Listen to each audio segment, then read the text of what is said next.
Great, we are live. So I have Eric Vander here with me from the Nervos team, and we're going to do things a little bit differently today due to technical errors. So I'm going to play a pre-recorded workshop video from Eric, and Eric will be here to answer any questions as we go along. So feel free to pop your questions in the chat, and we can take them as we go. Eric, anything to add before we start? Nope, nothing at all. Just excited to be here and to connect with the community. Super. In that case, I'll play the video and enjoy. Hi, everyone, and welcome to my talk here. This is No Community, No Cake for You. So here's my promise to you for this talk. If you manage to stay awake and not fall asleep and stay engaged and everything like that, by the end of this talk, you're going to have some practical, actionable tools, something you can actually use to build your community and, of course, know why you want to do that and why it's so important. So again, pay attention as best you can. Turn off your phone, put down your pencil or pen or whatever you're doing, and let's take it from the top. Now I was told by the head of marketing not to use too many memes, and of course I absolutely did that. So my name is Eric Vanderwall, and I am the head of developer relations and support engineering at Nervos Network. And I'll talk a little bit about Nervos later on. But for now, let's talk about why you're actually here, and that's to talk about community. And before I jump into that, I just want to tell you what's on the menu, so you have some understanding of what's going to happen. And I think that sort of helps to absorb the knowledge better. So what is community? Where is my cake? Getting that cake. That's not cake and baking together. So we have a bit of a mystery meat here, but we're going to talk about, what's community, why that's important, how to improve that, and, what's not community and how we can sort of do that together.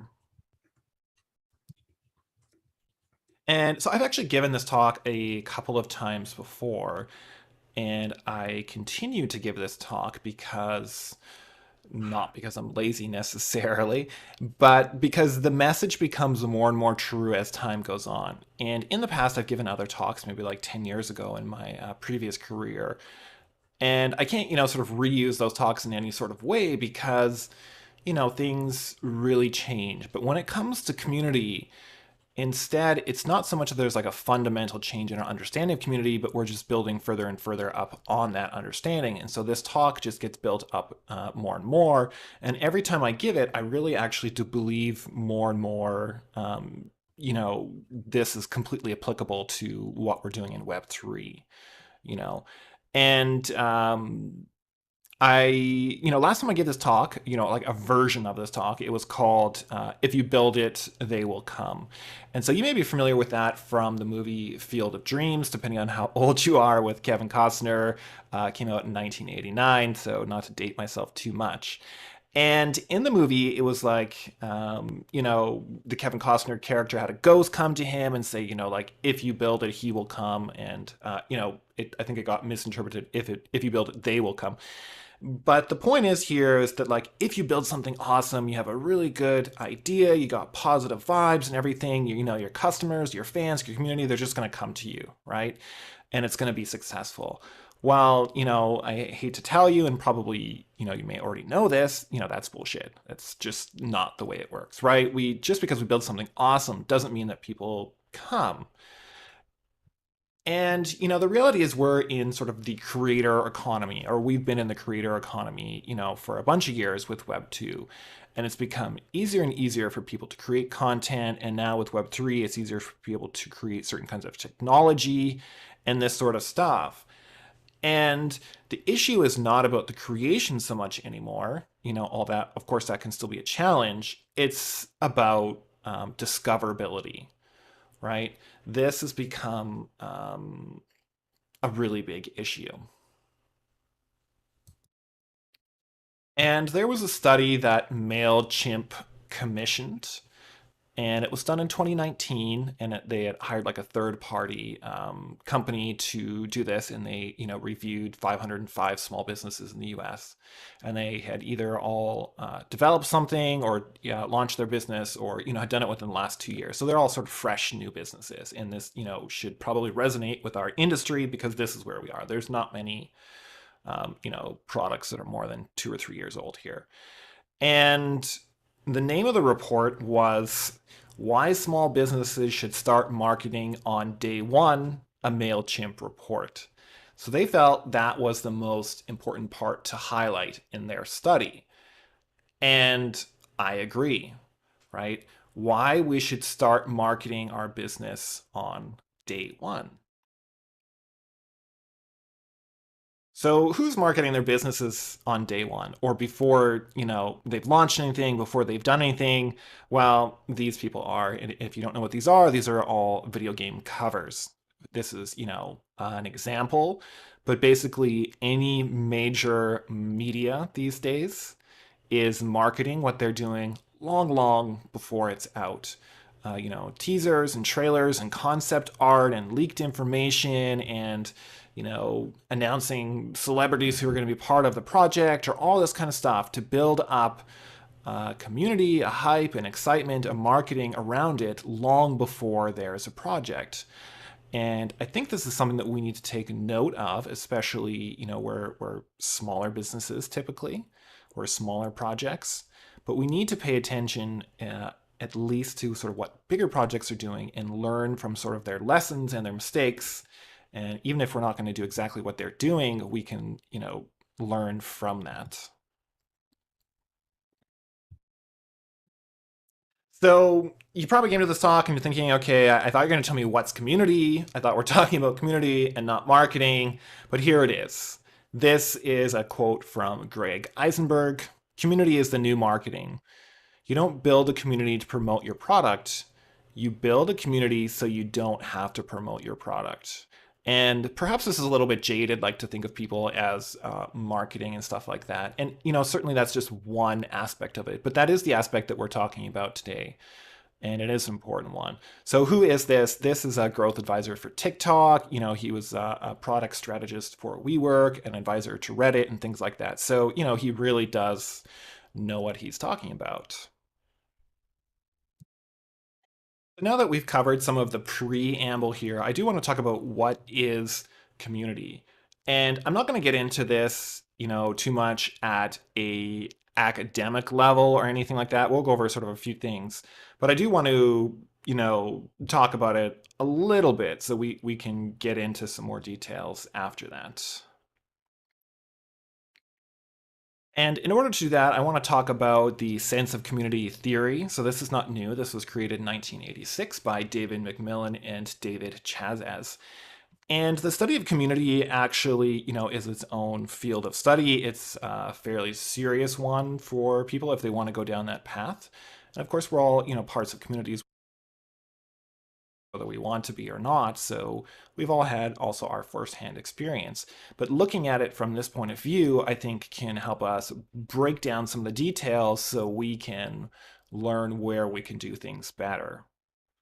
So their definition of community is a feeling that members have of belonging, a feeling that members matter to one another and to the group as a whole, and a shared faith that members needs will be met through their commitment together. So they break it down into four parts here: membership, influence, fulfillment, and shared connection. And so while I'm talking about this, please step back, think about your own product or the things that you're building, your side projects, your work projects, whatever it is, and think about the community around it. Whether that's like 2 people or 10 people or 100 people, it really doesn't matter. It's not the size, it's, the community itself. So membership. So membership here means boundaries, emotional safety, sense of belonging, common language, and rituals. Influence here is really about the feeling of mattering. So, there's some give and take here. It can't be one way. If people in your community don't feel like you're listening to them, then they will leave. So you need to have influence on each other. This is not just you influencing them, but them also influencing you and, of course, each other. So fulfillment here. So we're talking here about the fulfillment of needs. Did they get what they wanted by joining the community, and what problems were they trying to solve? And this is initially how a lot of people come to communities. They're looking for some sort of fulfillment. They have a problem they need to be solved. It could be like a technical one, maybe it's a financial one, maybe it's a need to mint a piece of art, for example, right? So there's a lot of reasons that people come to the community in the first place, and they do need to have that sort of fulfilled in order to typically stay and be part of the community. And what that leads to next is a sense of shared connection. And you know, this could be like bonding through shared hardships or, quote unquote war stories or things like this. And in crypto, often this is sort of the ups and downs of the markets when things get really low and we, commiserate with each other and things are really good and we're really happy together. And the sort of the more extreme the situations, the more strong that the shared connections there are. And because of sort of the strong financial links here between, crypto and blockchain in general, and finances, and how that sort of impacts us fundamentally, it really does build strong shared connections quite quickly. So communities have their own subcultures, language, rituals, and this sort of stuff. And I almost want to talk about that just so I can put these memes here. And it says, what if in the future we only communicate through memes? And I think the one beside this is hilarious. So go ahead and take a moment to read that. Um, so, we as, a crypto community, crypto Twitter, and all these sort of things, even Discord, we have a shared sense of language.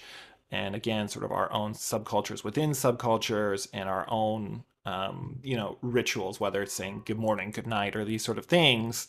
These are all classic hallmarks of well-established communities and communities within communities.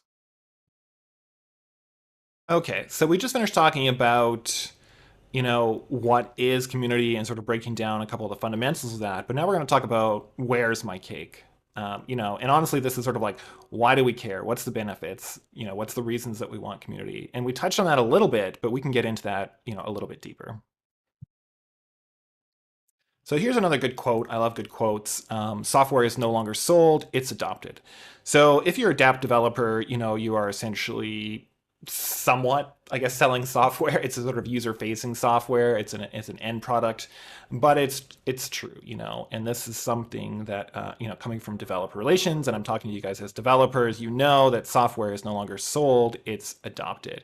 And this is true for lots of products, right? We build our identities around them, whether we want to or not, and we, try to resist, but it sort of leaks into our culture, whether you're an iPhone user or you wear Lululemon or you're a BMW driver if you're that lucky in life, or unlucky, I guess, if you don't like BMWs. And so again, that's like about the community and the culture around it.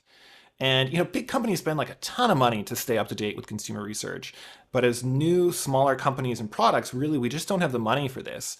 But what we can do is stay closer to the metal, right? And we can be part of our communities and get that instant feedback from them and have that back and forth without needing to do essentially consumer research, which is takes time and it costs money. And we can get feedback from our users right away by having a community built around things. So essentially, being a smaller company or a smaller product, your superpower is community.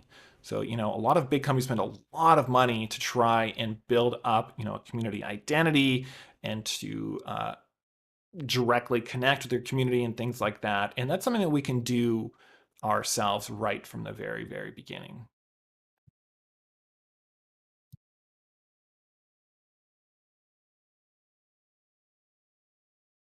So again, community versus marketing here.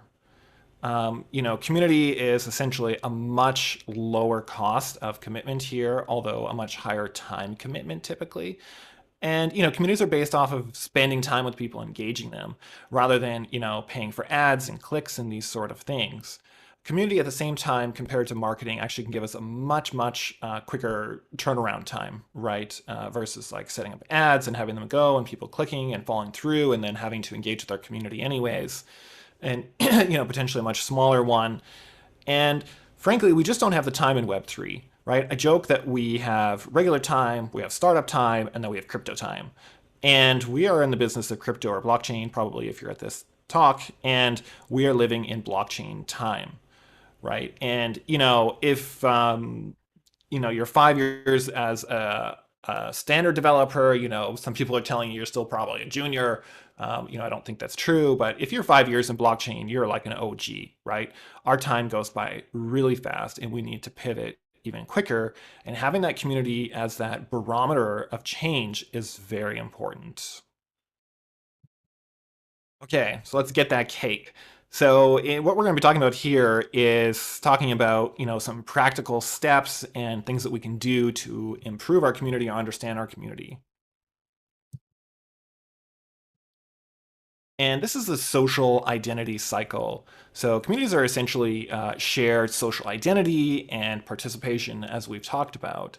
And it goes on a little cycle like this. So we have identity, participation, validation, and then identification, participation, validation, and so on and so forth. So for identity or identification here, we're talking about, they're attracted to the social identity of the group. And this is maybe how people come in, right? And then people take some small steps and they participate in the group in some way.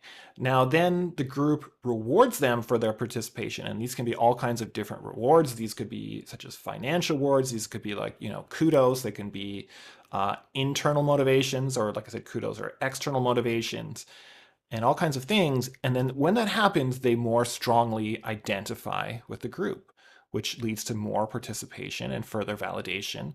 And it goes around in a cycle like this. So for the identification, right? So they could be just someone who's interested. They could be a fan. They could be a super fan. Maybe they're a super committed community member, and maybe they, joined the development team or something like that.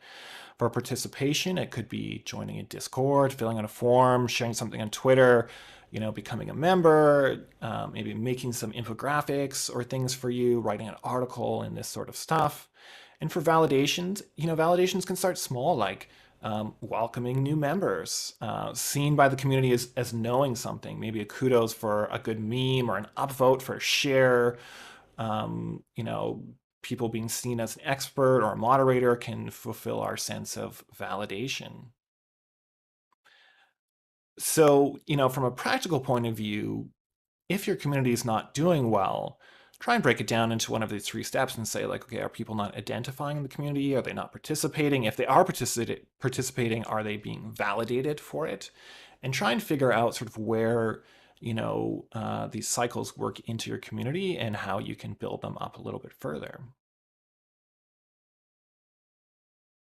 And as people go through these cycles, typically they either fall forward or fall back in this. And you can see my wonderful PowerPoint art here. Super awesome.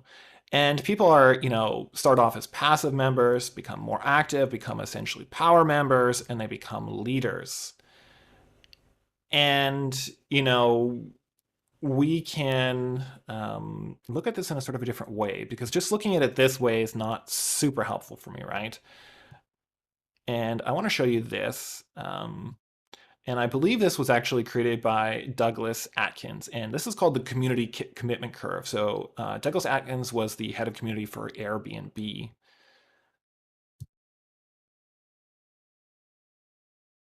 And what it is we can break down sort of these groups of people, whether they're passive, active, and leaders, and put it on a chart. Because we love charts as developers. We love things to be organized. And, we could even add numbers here to feel like even more empowered.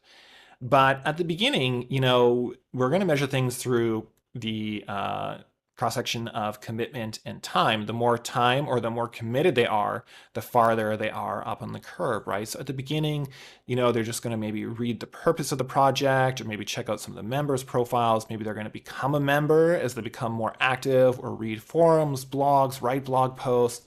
Then they might move, past being the active stage into the leader stage and so on and so forth. So here's another version of this. This is, slightly different, but sort of the same concept here of discovering, onboarding, engagement, and leadership. Now, what I want you to do is actually sit down. This is the practical part of this. And you can either pause this now or you can come, back to it after. But I would really encourage you to actually do this and think about your project and think about all the different things or all the different ways that they could interact with your project right now, right? Or, your side project or whatever you're working on. And it could be joining the Discord, seeing your Twitter, following your Twitter, right? This very low stuff. Maybe checking out the website and these kind of things. I want you to make a list, just like you would if you were doing Agile, right? Make all, you can cut out little pieces of paper and write them on there and put on the floor. Then all the way up to the other side, right? So this one says like attend a rally, but join your development group or whatever your end goal might be or a possible end goal. Then I want you to rearrange them all based on essentially the amount of commitment or time that it would take. And, it helps to sort of do it on the floor. I'm a very tactile person, and you're going to end up having like this big list of things. And then you essentially have your community commitment curve. Now, when you're dealing with people in your community and you see them, maybe going through step 1, 2, 3, 4, 5 on this, but then not progressing past 7, 8, 9, 10, you need to think to yourself, okay, like why are they not progressing from one point to the next? And what's missing in that community commitment curve that you could add that is a step between, right? That it's difficult for people to going to like signing up emails to joining your development team. That's just typically it's not going to happen. There's always exceptions, right? But people sort of take all of these incremental steps to get there. And by doing this, I want you to look and see what kind of incremental steps are you missing that you could add or create in order to onboard people up this time community commitment curve. And I think this is one of the most practical things you can do to see some of the holes in your community and how you could onboard people better. Okay, that's not cake.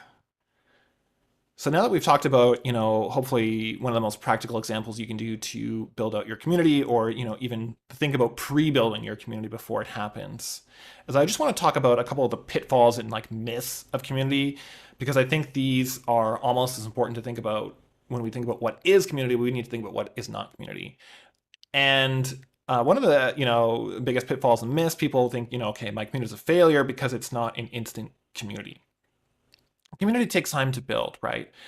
And what goes in hand with that is that size, doesn't matter the most. The myth is that size matters the most. It really doesn't when it comes to community. And we can see a lot of communities that are not necessarily communities. We see this on Twitter all the time. We see people who have a lot of followers, right? And those are audiences often. They're not communities. And there's a big difference between having a community and a big following, right? And with followers, typically the information is mostly going one way. And when it's a community, there's going to be sort of this interconnected web of connections with each other, and of course you or your product or your app or whatever it is, right? So there's a difference between audience and community, and it is very easy, in theory, to build up a very large audience. To build up a big community is a completely different thing, and that takes time. And sometimes a community of like 10, 20, 30, 40 people is much better than, an audience of like tens of thousands of people, because it's about being engaged and active rather than just listening. So another myth is there's a simple hack to building community. That's not really true. The number one thing about building community is simply being present. You actually need to be there. You need to be authentic. You need to be who you are, and the community will follow that. And for better or worse, the more extreme or more authentic you are, the more likely you are to find people who are similar to you. And again, I think we see this a lot in politics, right? The more extreme that the politician is, sort of the more extreme their followers and the more loyal their followers are. So I'm not saying go out there being an extremist, but I'm saying be yourself or be the community that you want to see. And for the most part, you will attract those types of people to community and other people will fall away.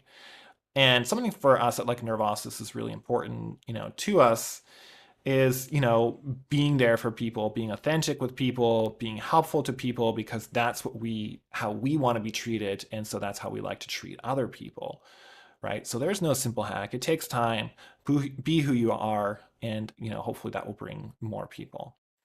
So the other one is all communities are successful. Yeah, this isn't really true. And, we sort of went through this at Nervos, and maybe we're not supposed to talk about our failures, but I think it's important to talk about our failures. And for our newest product is EVM compatible L2, and it sits on our L1. And we decided to do whitelisting. It was fairly experimental at the time, and we, built a bit of a community around that. But honestly, that community just really didn't turn out the way that I had hoped it would. And, that wasn't on the people themselves, but really just sort of the way we structured things. And, not all communities will be successful, but that doesn't mean you have to give up. And based on those learnings, we started another community called Build Club, which has been fantastically successful for us. And I'll talk about that after. But just because something doesn't work out, of course, you don't always need to, you know, continue down that path, the sunk cost fallacy here, where just because we've invested some time, we should continue to invest forever. Sometimes it's okay to reboot your community into something that's better, with the lessons that you've learned. So another myth is it won't take that much time. I think we talked about this, but yeah, it takes time. And that's important. You need to be part of your community. Communities are organic. Yeah, this is mostly not true, right? Um, we need to go out there and actively attract people, maybe bring in friends at the beginning to start, or with coworkers or people that we're like-minded with, and then start reaching out and building the community. Most communities are not organic. That's mostly nonsense that's made up to sell a story after the fact. Members are there to be sold. Yeah, so this is not true. Basically, we did talked about this before, but you have to fulfill the needs of your community, and this really should be a two-way street. Community is just marketing by another name. Again, um, just saying this makes me feel like icky in my mouth, but it's definitely not the facts.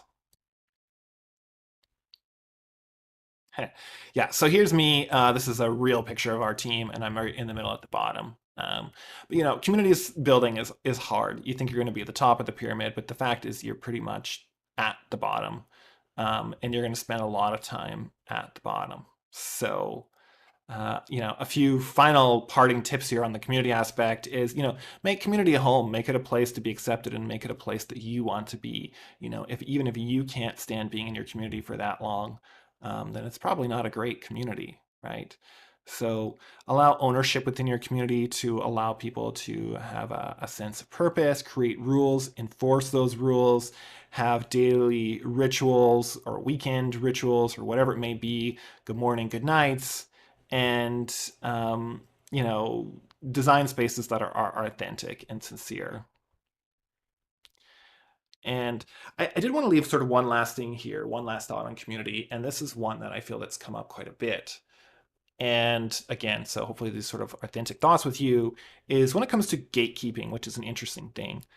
And there's a lot of accusations being thrown around, I wouldn't say just recently, but sort of always, especially on crypto Twitter and things like that, like, gatekeeping this and that sort of stuff. And, for communities to grow and thrive, there does need to be a certain amount of quote unquote gatekeeping. And at first that might sound bad, but communities are built around specific topics or ideas or products or things like that. And if people are there to talk about other products or other ideas or other things that don't fit in with that community view, essentially over time it will start to erode community. And so maybe we don't want to call it gatekeeping, but there should be, ownership within the community. There should be rules, and those rules should be enforced to create a community that is, safe and comfortable for the people who are part of that community, and to keep it, a fairly high quality. So I do encourage people, of course, to create a sense of inclusiveness, but also to make sure that, people are following, the general direction of the community. So let's bake together. Yeah. So as I mentioned before, we did sort of a whitelisting for our EVM compatible L2, and I'm actually wearing the shirt here, which is this Godwoken is what it's called. And that didn't work out the way we really wanted to. So what we decided to do was create a new program called Build Club, and Build Club has been absolutely amazing for us. The response from the community has been excellent. And when it comes to, technology at the building level, we are starting to see the fact where, an EVM's an EVM's an EVM. And the underlying technology can be incredibly different. And I am like over the moon about our underlying technology, about being, decentralized and long-term sustainable and having like just these great token economics and, built on top-notch security and all these things. I could go on and on. But when it comes to sort of the EVM layer and things like that, and when it comes to your apps, you're going to be faced, head to head with the competition, right? Where you sort of have a very similar type product. And what is going to be your differentiating factor here is the community. And that is absolutely true for us for, this EVM layer, is that our community, that the support that they give each other, that we're able to give them, and all these sort of things is one of the most important things, because ultimately life is built around community. And so if you guys are interested, definitely follow the links here, join our Discord, come check out Build Club, put in your application for Build Club, build with us, and see the difference that a community can make. So everyone, I salute you for making to the end of this talk. And if you've made it here, I believe that you've picked up a couple of practical examples that you could put towards your work, your side project, your upcoming DApp, which I really wish you luck with building. And again, come touch base with us, touch base with me on Twitter, Discord, Build Club, and let me know what you're building. I'm super excited about it, and we can chat more about it. So until next time, guys.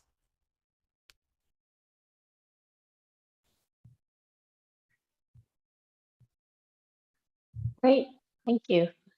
Eric's here to take any questions. Yeah, so I got one question here in the chat that says, as a solo founder wearing a bunch of hats, I feel like I neglect my community on Discord, though I do see the value in terms of marketing and feedback, etc. In an ideal world, I'd like to have someone to be as active as I'd like to be. Do you think the founder needs to always have the presence in the community, regardless of size and position? So no, I think the founders don't always need to be present in the community, especially as communities start to scale in size. So for example, at Nervos, we're a fairly large blockchain company. We have hundreds of employees. And so it's just not feasible for our founders to be, active in the Discord. However, that being said, we have moderators that I think are value aligned with our vision and the things that we want to accomplish, and that's very, very important.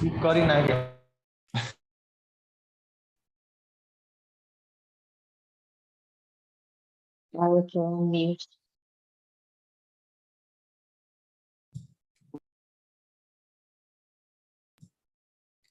Yeah, I was just saying, I think it's important to have people that are value aligned with your product or your whatever else, because that will attract those types of people to your community. So it's important whoever's representing you has a similar type of feeling around the community. Could you please write your Twitter handle again? Yeah, totally. So I'll share that. From which platform we have to build community initial project? Yeah, I'm not sure I quite understand this question, but obviously Discord's the popular choice here for Web3. And you only need a couple of people who pop by every day just to say good morning. And that's the place to start. So yeah, what are the key aspects to take into account when starting your community when you're less than 10 members?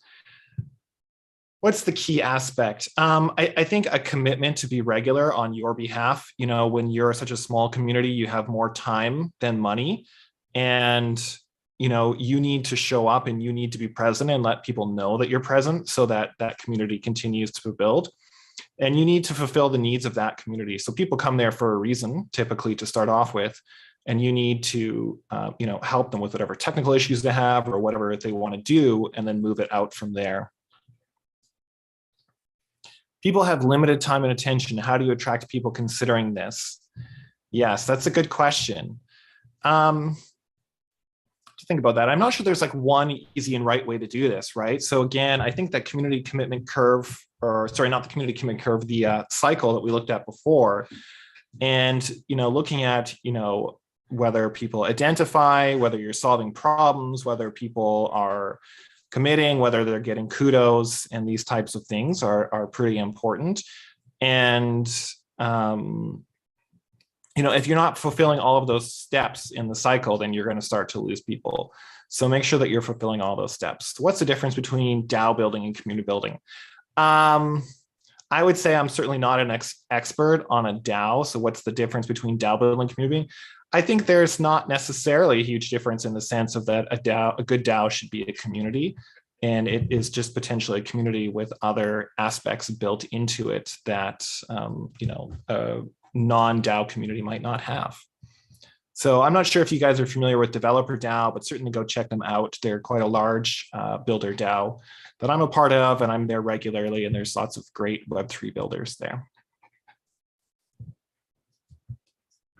Thanks, Eric. We're running a bit short on time, but what we can do is follow up over Discord if you have any questions. And yeah, thanks. Absolutely. Thank you so much for having me today. No worries. Enjoy your day. Bye. Bye-bye.